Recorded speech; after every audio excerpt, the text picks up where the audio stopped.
Last week in our series, we described how the Constitution became law once 9 of America's first 13 states ratified it. The Continental Congress set a date for the new plan of government to take effect. The first Wednesday in March, 1789.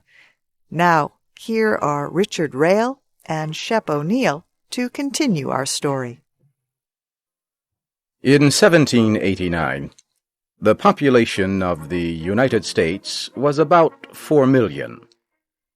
The 13 states had been loosely united for a short time, only about 10 years. Before that, they were separate colonies of Britain. Because the colonies were separate, their people developed different ways of life.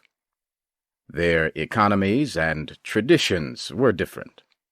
As a result, Americans were fiercely independent. An emergency, the crisis of the Revolution, brought them together. Together they celebrated the 4th of July, the day America declared its independence from Britain. Together they fought British troops to make that declaration a political reality. Together they joined under the Latin phrase, e pluribus unum, one out of many. Yet when the war ended, the soldiers returned to their home states. They still thought of themselves as New Yorkers, or Virginians, or Marylanders. They did not consider themselves a national people. Americans of 1789 were sharply divided on the need for a national government. Many were afraid the new government would not survive. They feared the anarchy that would result if it failed. Others hoped it would fail. They wanted strong state governments, not a strong central government. For those who supported the national government, there were good reasons to hope for success. The country had great natural resources, and its people were honest and hard-working. Also in 1789, the American economy was improving after the destruction of the Revolutionary War. Agriculture, trade, and shipbuilding were coming back to life. Roads, bridges, and canals were being built to improve travel and communication. The country's economy had many problems, however. 2 major issues had to be settled. One was repayment of loans made to support the Revolutionary Army. The other was creation of a national money system. Both issues needed quick action. But before the new government could act, the old government had work to do. It had to decide where the capital city of the new nation would be. It also had to hold elections for President and Congress. First, the question of a capital.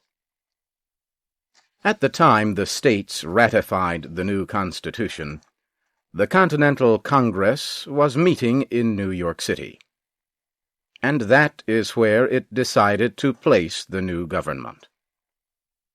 Later, the capital would be moved to Philadelphia for a while. Finally, it would be established at Washington, D.C. Next, the Continental Congress had to decide when the states would choose a president.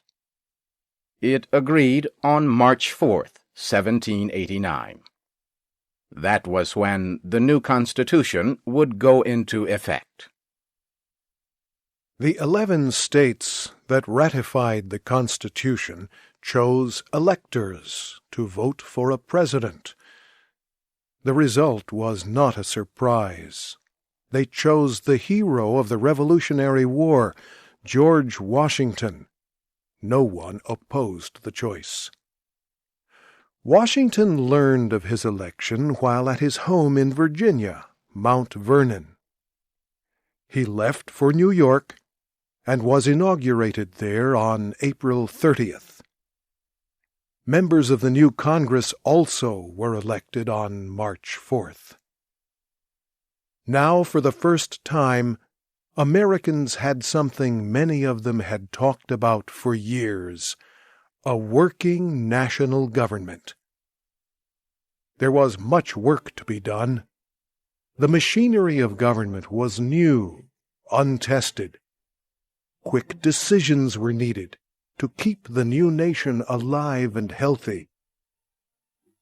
One of the first things the Congress did was to reopen debate on the Constitution itself. Several states had set a condition for approving the document. They said a Bill of Rights must be added to the Constitution, listing the rights of all citizens. When the Constitution was written, a majority of the states already had their own bills of rights. So some delegates to the convention said a national bill was unnecessary.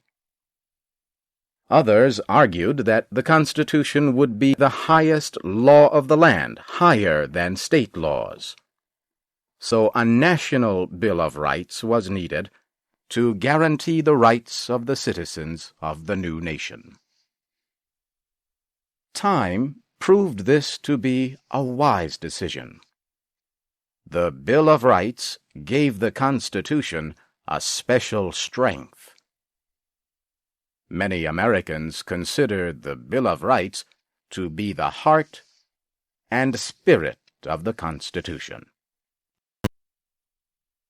What is this Bill of Rights that is so important to the citizens of the United States?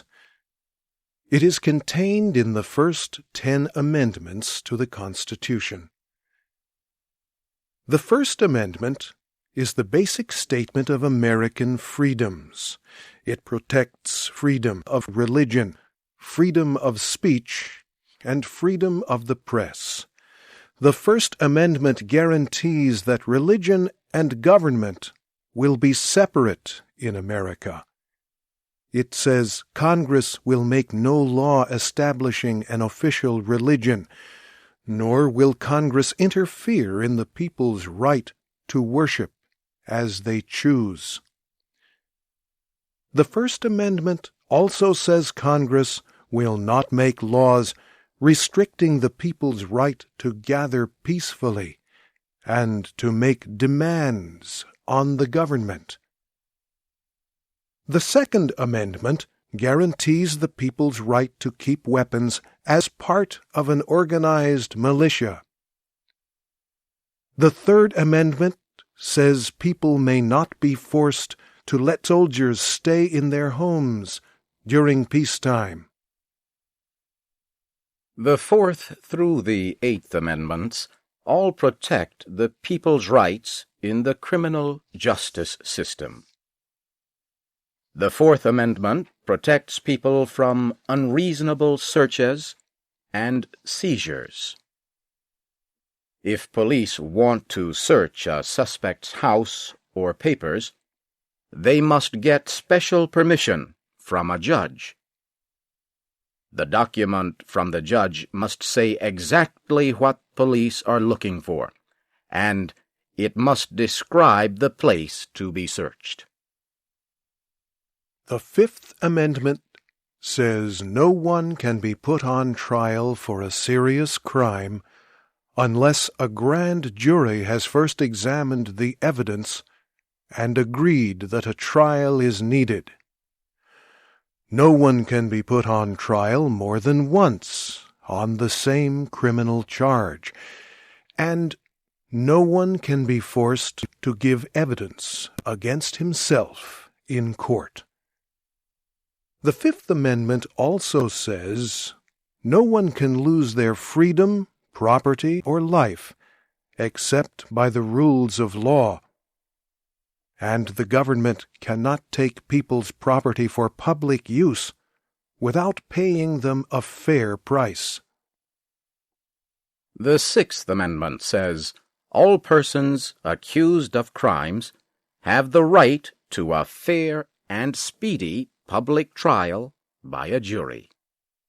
This guarantees that people cannot be kept in prison for a long time unless a jury has found them guilty of a crime.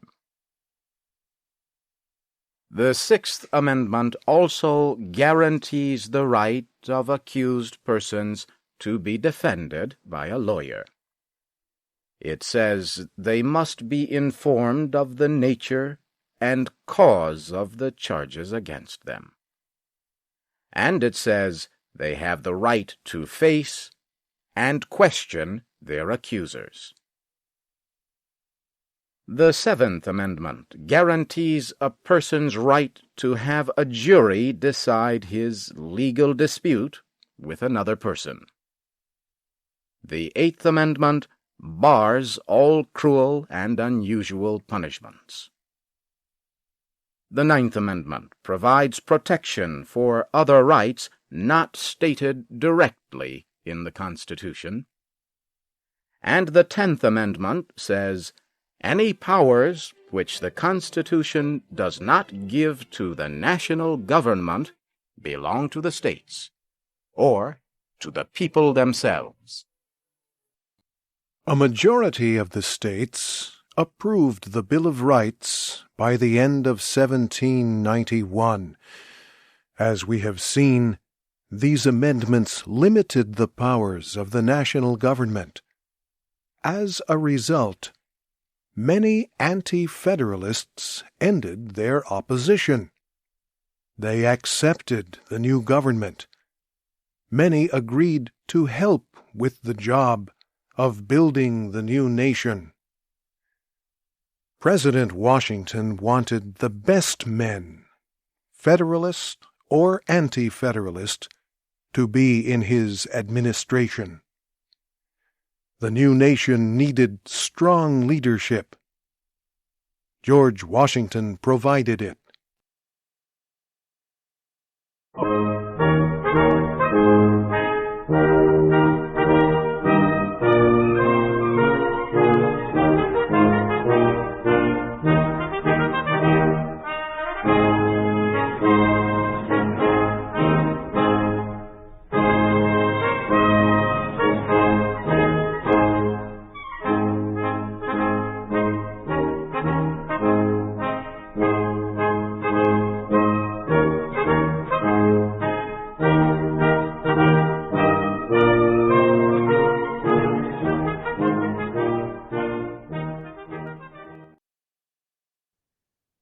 Thank you for watching. Can you do me a favor? Please leave a comment in the comment section below. That would really help. Thank you, and see you again soon.